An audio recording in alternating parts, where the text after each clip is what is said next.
What's going on, YouTube? Welcome back to another stream. Today, I'm going to be doing my review of Skeleton Crew. Before I do it, let me make sure... Okay, the right microphone is being used. My new Clip Yeti. That was given to me for Christmas by my amazing mother. So let me set up here. So, yeah, I did watch Skeleton Crew. I know I said I wouldn't watch Disney Canon anymore, but yeah, that didn't happen. But to be fair, um, I love Star Wars, even if new canon Star Wars is good, well, I can't help but not like it. Um, to me, the films is where Star Wars is, not necessarily the EU. The EU is, I guess, what I talk about more, but I grew up with the films like everybody else did, right? I was a Star Wars fan because of the films. So let me put it like that. I'm not a Star Wars fan because of the EU. But I did watch Skeleton Crew. It had an interesting premise to it. Trailer. Well, trailer, actually, I didn't really care for the trailer. I'm not gonna lie, I didn't really care for it. But I gave it a watch because it had the Star Wars logo on. I'm not gonna lie, and it wasn't bad. I liked it. It wasn't too bad. It's a lot better. It's a lot better than the crap that we've been getting since Andor. It's Andor and what is this called? Skeleton Crew. The only shows that Disney has produced, like live action shows that Disney's produced, and Mando season 1, you can throw that in there too. That isn't bad. Everything else is bad. Literally everything else is bad. Mando season 2 and 3 are bad. Obi-Wan's bad. Ahsoka's bad. Bad Batch is bad. I guess Bad Batch not live action. What other crap have they made? Acolyte's bad. It's all bad. It's all bad. Most of it is bad. Book of Boba Fett is bad.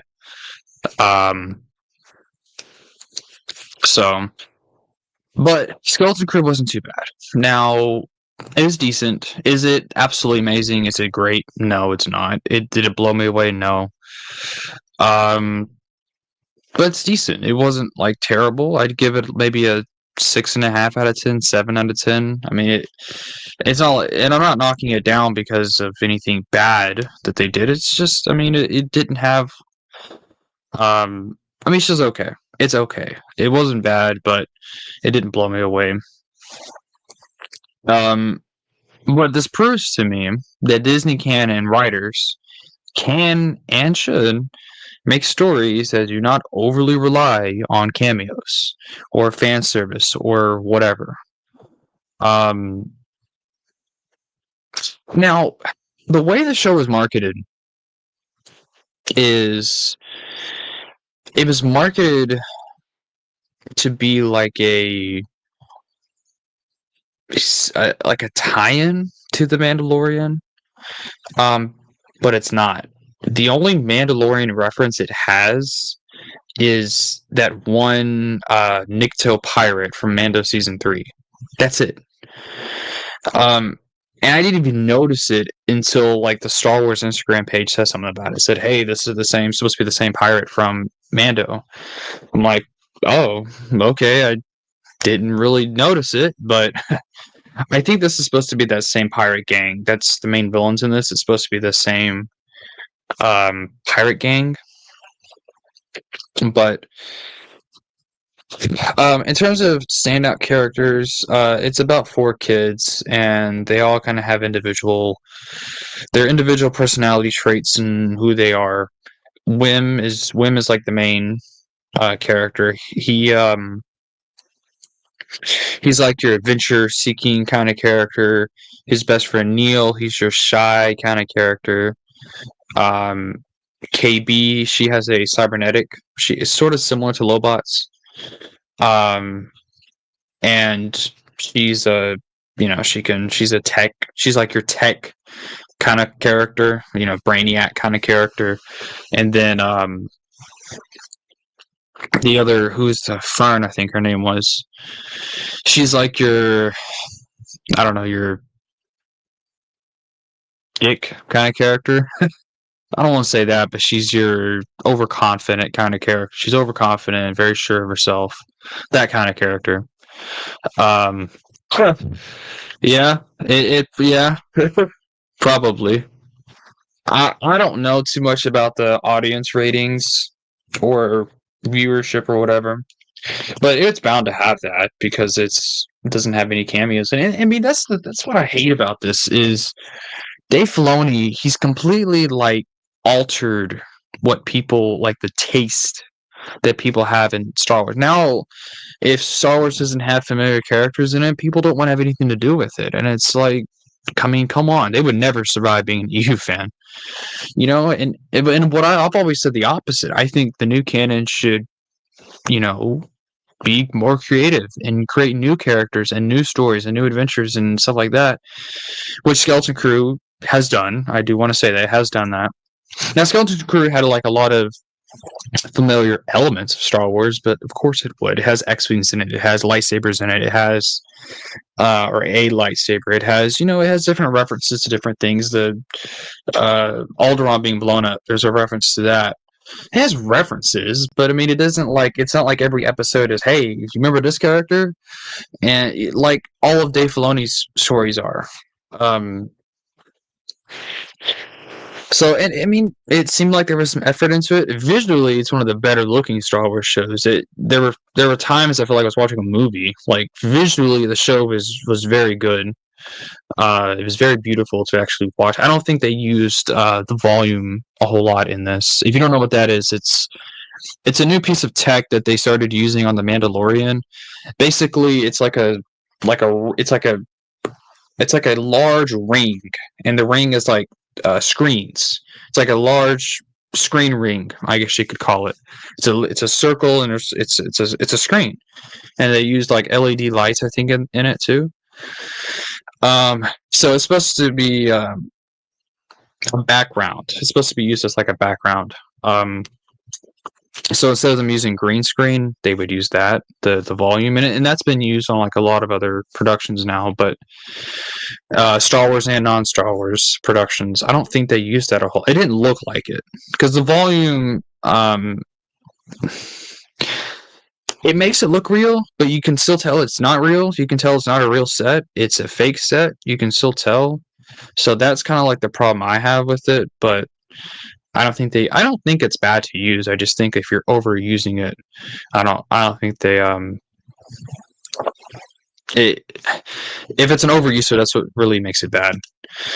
I've seen tidbits from the show, but I don't think they ever complete. Yeah, the finale kind of made it clear he was using the Force. He's a Force user. He's not a Jedi. And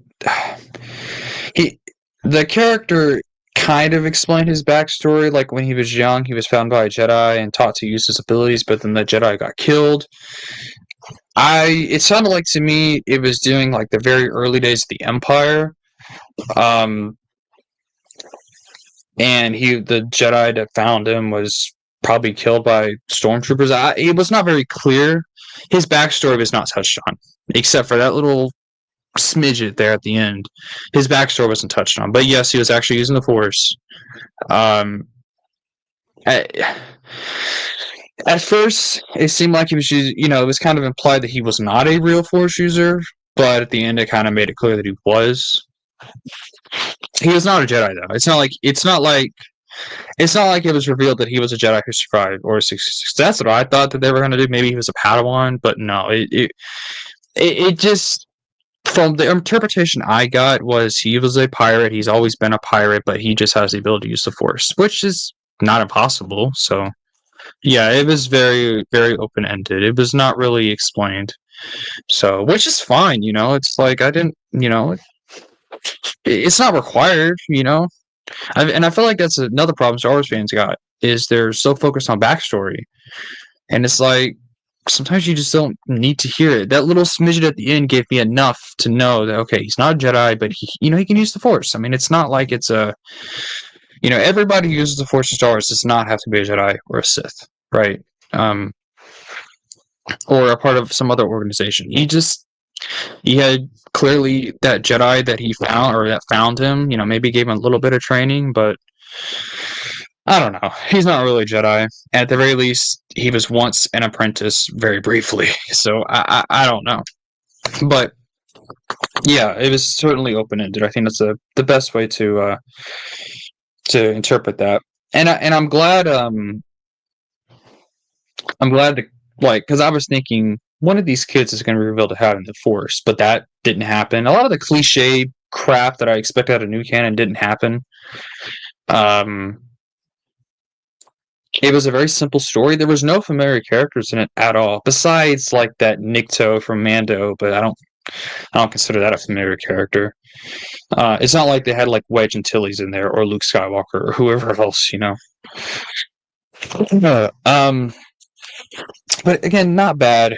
It is not bad. It was interesting. There were some new aliens there, and there was a lot of aliens in it, and I do appreciate that because I feel like one of the problems with all the new stuff or the new shows is there's not enough aliens in it, and it's really hard to take that world seriously if there's not aliens in it. I think one of the best parts about the cantina scene in A New Hope is all the aliens. Every time I watch that scene, I see a new alien I haven't seen before. And I remember as a kid, I liked that scene because all the aliens, and even like a lot of the when they're the shots of them walking through Tatooine, or there's aliens everywhere. And you know what? If they have the money back then to do it, if George had the money back then to spend money on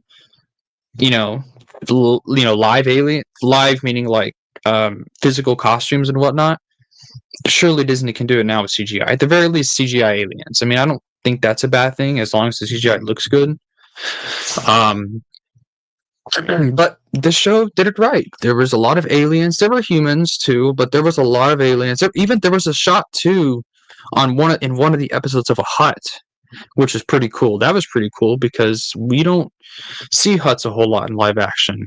The last time we saw them live action was Book of Boba Fett, which that was one of the better things about that show were those two Hutt characters. But of course, that was cut short. So, but that it was that was one of the things I really enjoyed about it too. There were actual aliens there, and it made the world feel a little bit more real, or a little bit feels a little bit more like Star Wars, and that's very important when you're doing a Star Wars show. Is aliens and making sure that the world feels foreign almost. So, and I really did enjoy that. The characters were fine. I didn't have there's really no narrative problems with the show. There's not plot holes. There isn't. You can make an argument there was one. It was kind of patched up in the show, but I don't think it was patched up well enough. It's in the first episode when the kids were thrown into the prison, and then Jod is the Jedi, the Force user character, Jude Law's character, and Jod uses the Force to open up the thing. I said, "Why didn't you do it the whole time?" That's one of the kids asked, and he said, "Well, I was waiting for someone to give me a reason to leave," and it's kind of lame, kind of a lame explanation.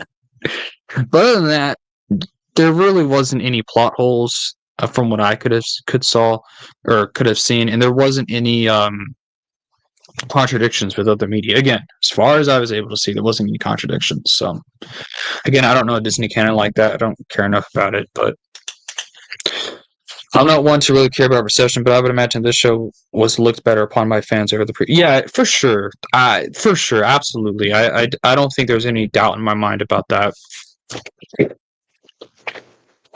The new canon the Acolyte was just so bad. It's almost like, how could they top it? But no, it was certainly, I thought it was, light years better. That's not saying a whole lot. I think a 5-year-old could have written a show better than that, but it was certainly better. Yeah.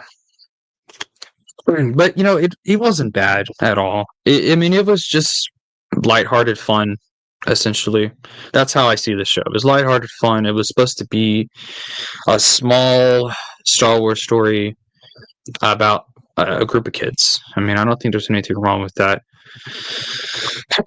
So, And it didn't focus on the Jedi. It didn't focus on the Republic.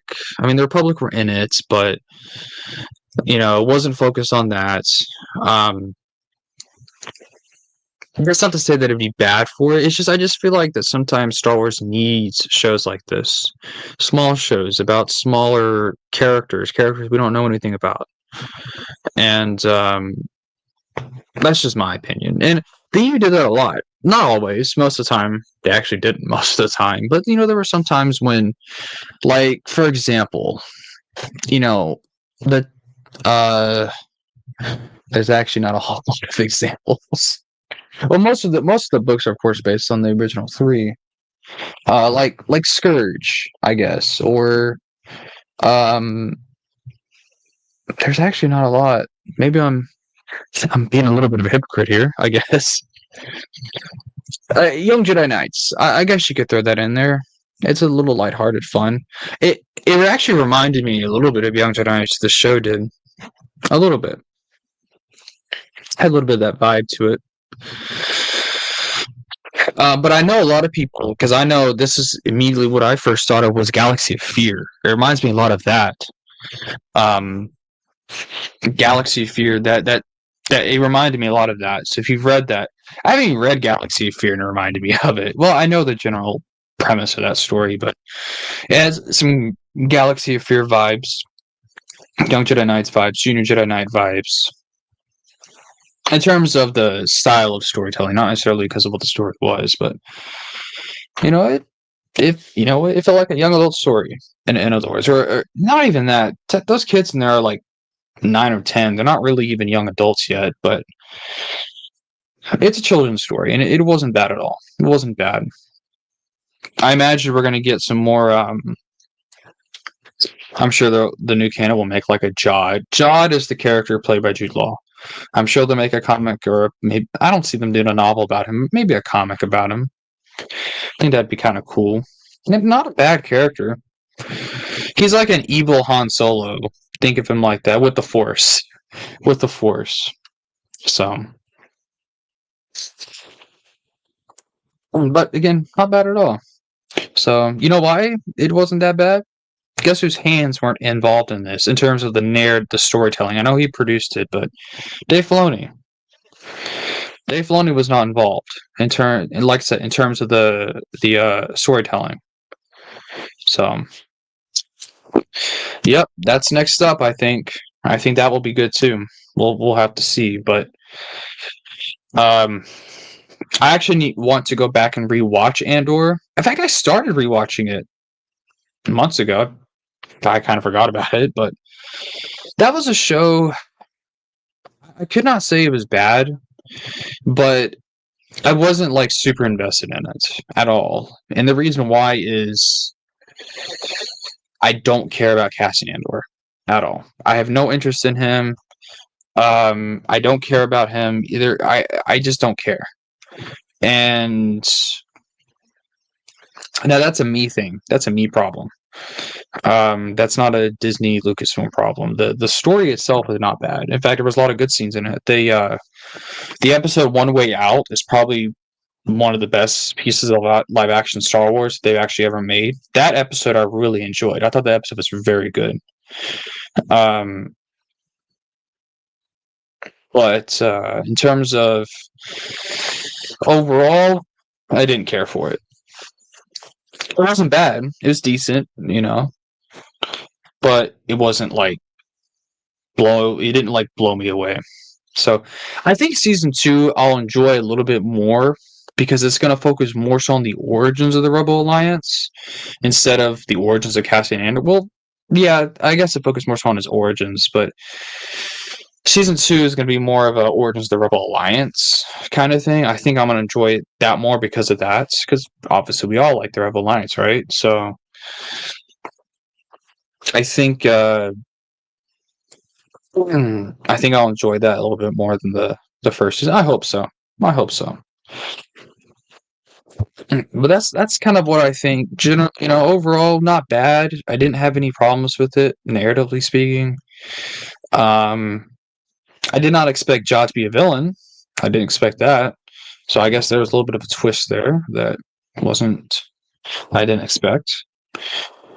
Um, so, and typically I can like guess what these shows are going to do before they even do it because Disney, they're not very creative.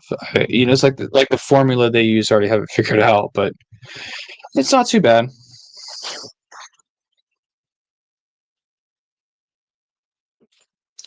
Yeah, I agree. I think season two. I don't think Skeleton Crew needs a season two.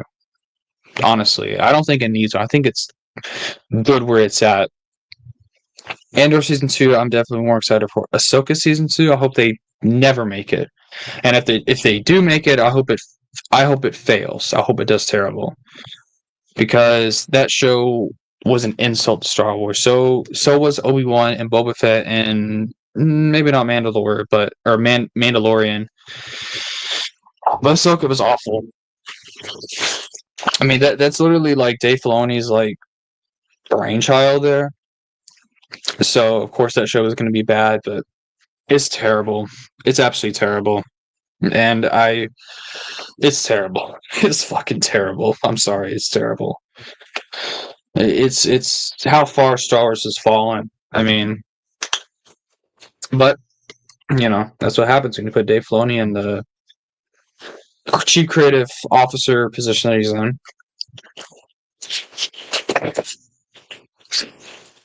Anyway, that's my thoughts.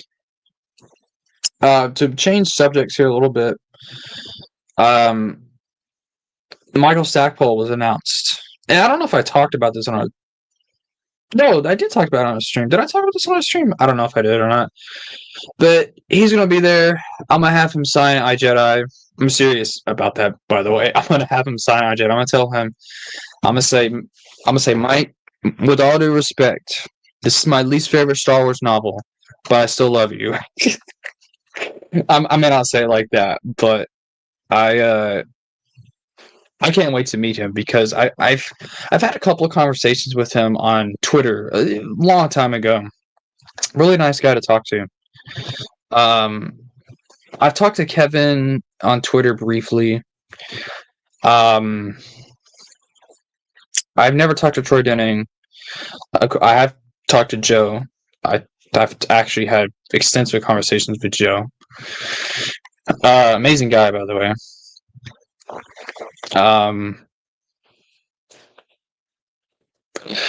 It's a hardcover. It's a Bantam hardcover. In fact, ironically, iJedi is my first hardcover that I actually have, or it was the first hardcover I ever bought. Or no, that was Christmas gift. That was the first hardcover I was ever given. So yeah. So I can't wait to meet him. I like Stackpole's. I like his NJO books. I like his Mara J about the Emperor's Hand. I like a lot. I've not read the X-Wing books yet. What else did he do? Ice Sarge Revenge. That's X-Wing. What the hell else did he do? Why am I forgetting what else he does? He did X-Wing comics, right? He did those comics, right? Why am I feeling like he didn't do them? Yeah, gosh. I've been so out of the loop with EU stuff. I've not been reading EU stuff. I've been reading other stuff. I've been reading comics at the moment. So it's actually been a second since I touched an EU story, but yeah, I can't wait to meet him. I think that's going to be awesome. And then Troy Denny's going to be there. I'm going to have him sign. I want Kevin J. Anderson to sign a bunch of stuff, but at the same time, I don't want to, annoy the authors. So I think I'm just going to have them sign one thing each. So, like, for Kevin, I'm going to have him sign my SFBC copy of the Jedi Academy trilogy. For Stackpole, I'm going to have him sign my hardcover of iJedi. For Troy Denning, I'm going to have him sign my hardcover of Star by Star. For who else is there? For the Hollis Davis, Paul Davids, I'm gonna have them sign my Jedi Prince hardcovers for. Oh, am I forgetting who's going? Goodness gracious! I'm going to the thing. I should know. Let's see.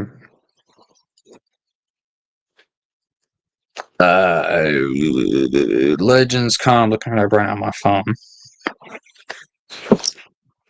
Here's Avalon. I'm having him sign my disc copy of KOTOR 2. Barbara Hambly, I'm gonna have her sign my copy of Children of Jedi, my paperback copy of that, because I don't have a hardcover of it. Karina Becco, she's the author of the Legacy 2 comics. I'm gonna have her sign my epic of that. Shannon Lynn McRandall, I'm gonna have her sign my Mara Jade by the Emperor's Hand trade paperback. Joe Margiano signing my Supernatural Encounters. Dan Wallace, don't know what I'm gonna have him sign. I guess my Jedi vs. Sith. He did that, right? No, that was Ryder Wenham. What the hell am I gonna have him sign? Essential Guide to Warfare is Jason Fry. I guess my new Essential Guide to Droids. That's one of the few things I have of him or from him. I don't have a lot of the guides yet. I could work on that. Did he do he did a lot of those Jedi Path stuff, right? Or like the Valentine books? Not Valentine. Who did these? Chronicle books, not Valentine. What's Valentine? That's Bantam. I don't know what I'm talking about. Who did these? I may have him sign my Jedi Path book because I loved this book when I first read it. I should have wrote this. I think it was Dan Wallace. I'm trying to look here.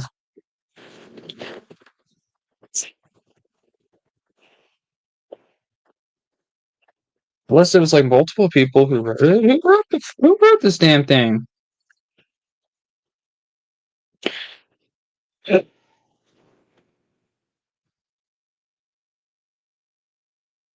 Oh, Dan Wallace. Yeah, Dan Wallace did this. I may have Dan Wallace actually sign these instead. Or one of these. And then John Whitman. I don't have any Galaxy of Fear books, dude. I gotta buy some of those so I can have him sign it. That's the only thing. I gotta get stuff for Whitman to sign. But I got everything for everyone. Or something for everyone to sign. I don't know, we'll see. I still plan on trying to get Chuck Wendig to sign the Glorious Aftermath books. Ooh. You should print out a copy of those tweets that got him fired and have him sign that. First time I got the Jedi Path, I was P6 that someone wrote in the book till I found it was supposed to be that. P6? Or I was pissed that someone wrote in. Oh, okay. It's like P6. But you mean pissed. Oh, yeah. Those books are supposed to be like that. Those books are like packed with lore. It's amazing. I wish they would have released a copy of the book that didn't have the annotations in it from all the different characters. I wish they did that because I think what makes those books good is the lore in them, not that does actually like not the annotations. Everything outside the annotations. That's what makes those books so good. Does Imperial Handbook have any annotations? Let's see here.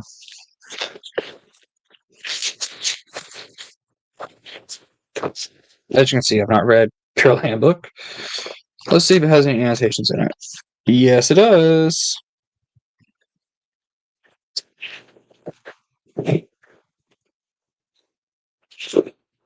Imperial Handbook is pretty cool. All these Chronicle books are amazing. You really get to learn I mean, just so much. I think these are like these guys almost they're almost better than a lot of the other guides.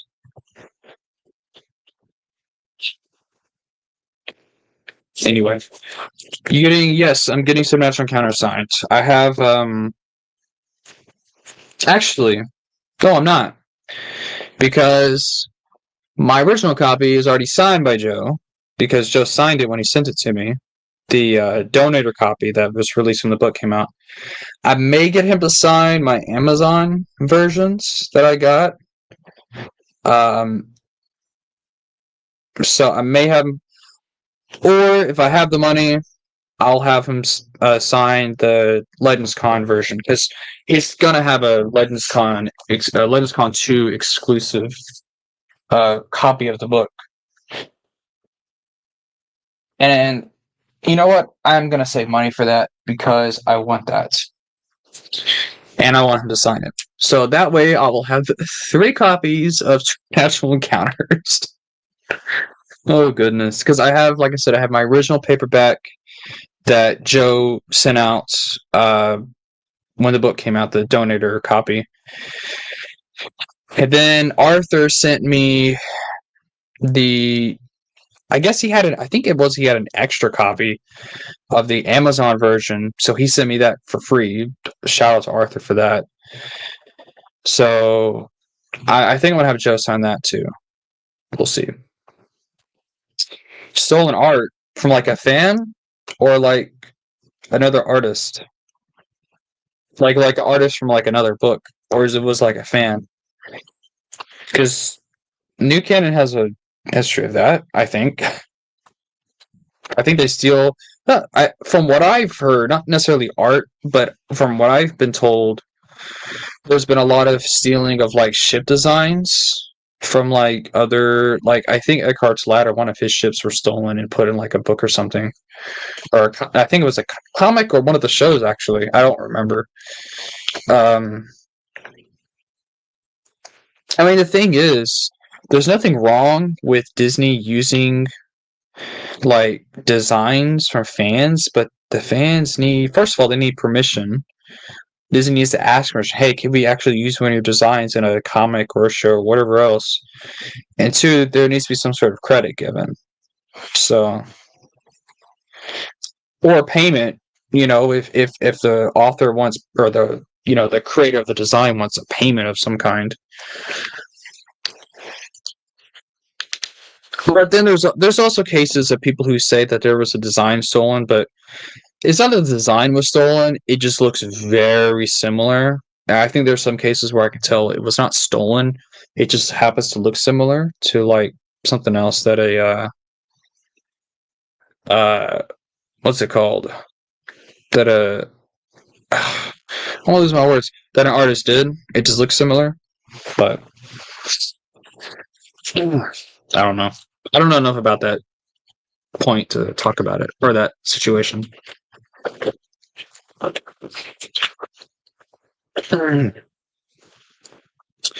And I believe that there's going to be more guests announced for the con. I need to ask. I see if there will be more.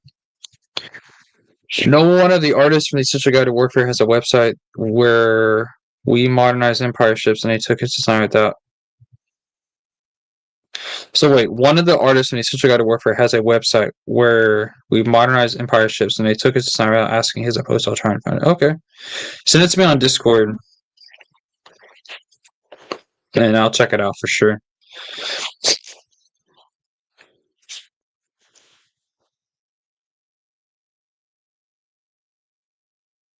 But on that note, I'm gonna go ahead and end the stream. Nameless, if you don't have my Discord, I think you do.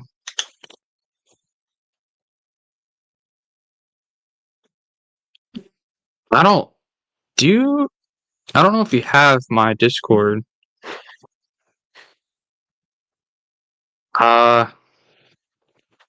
You have my Discord, Nameless? You have it? Okay. Yeah, just send it to me on there. I'll check it out. Anyway, Thanks, Namus, for joining. You're like the only person who talked in chat. There were some other people who watched. I saw the view counter go up. But thank you very much for watching, and may the force be with y'all.